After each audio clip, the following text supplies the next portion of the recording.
All right, let's talk about a financial crisis so big it almost broke an entire continent.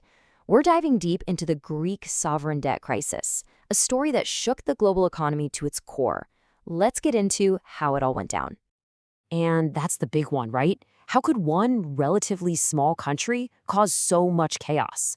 Well, this wasn't just about Greece. It was a full-blown stress test of the entire European project, and it all started with a pretty serious flaw in the original design. To really get what happened, you can't just look at the fire. You have to look at how the house was built in the first place. And in this case, that means taking a hard look at the structure of the Eurozone itself. So what is the Eurozone? Well, on paper, it sounds pretty simple, right? A bunch of countries agree to use the same money, the euro, and have one central bank call the shots on things like interest rates.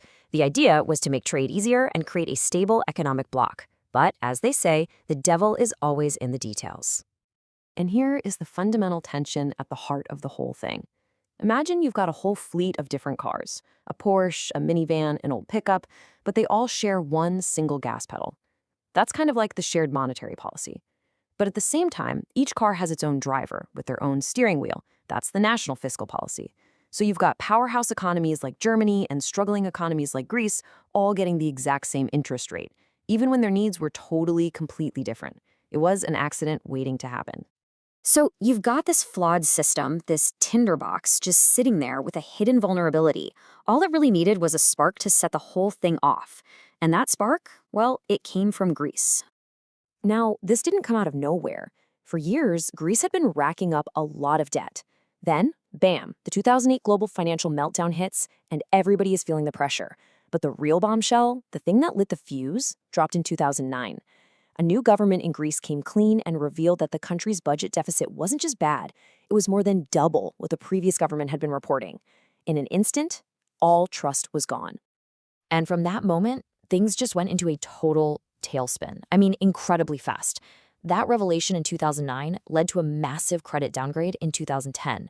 Suddenly, lending money to Greece was seen as a huge gamble, and the interest rates it had to pay to borrow money shot through the roof, basically pushing the entire country right to the edge of bankruptcy. So this fire that started in Greece, it wasn't staying contained. The panic started spreading like wildfire across Europe. We call this financial contagion. And why did it spread so fast? Because, as it turns out, all of Europe's economies were tangled together in a very complicated web. So how did this actually work? Well, think of it like dominoes. First, Greece's debt is suddenly considered toxic. Then, investors realize that huge banks in France and Germany are holding billions of euros of that toxic debt. If Greece goes down, it could take those banks with it. That made everyone start asking, okay, who's next? All of a sudden, countries like Portugal, Ireland, and Spain were in the hot seat, and the very survival of the euro itself was on the line. With the entire continent staring into a financial abyss, leaders had to do something. The plan they came up with was massive. It was controversial, and for millions of ordinary Greek citizens, it was incredibly painful. To manage this rescue, a new, incredibly powerful group was formed, known as the Troika. It was made up of three major players: the European Commission, the International Monetary Fund, that's the IMF, and the European Central Bank. These three were basically the emergency response team, the ones in charge of designing and enforcing the huge bailout packages needed to stop a total collapse.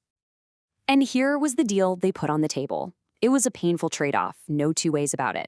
Greece would get hundreds of billions of euros in rescue loans to stay afloat, but in return, it had to accept what we call austerity measures.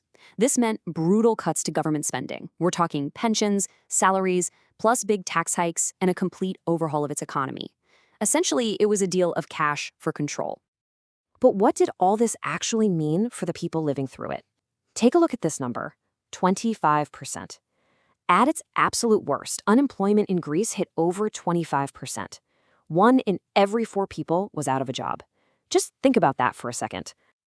And that number, as shocking as it is, barely scratches the surface. Austerity plunged Greece into a recession that lasted for years. For young people, unemployment was over 50%. Public services like healthcare and education were gutted. The result was massive social unrest, riots in the streets, and a political system in turmoil. So, after this near-death experience for the euro, You have to ask, what did they learn? Well, the crisis forced the Eurozone to take a long, hard look in the mirror and confront some of its biggest weaknesses. If you look at the before picture, the Eurozone was just completely unprepared. There was no playbook, no emergency kit for what to do if a member country was about to go bust. But in the aftermath, they built one. They created new institutions and new rules. Things like the European Stability Mechanism, which are designed to act like a financial firewall to contain the next crisis before it can spread and burn down the whole system. And this really gets to the absolute heart of the matter. The Greek crisis was so much more than a story about deficits and bailouts. It forced an entire continent to ask itself some really tough, fundamental questions. How much should one country be forced to sacrifice for the good of the whole? And how much should other countries chip in to help a member that's in deep trouble? And that brings us to the final, lingering question that still hangs over Europe today. When a system like this breaks, who foots the bill? Is it the debtor nation that made mistakes? The creditor nations who lent the money?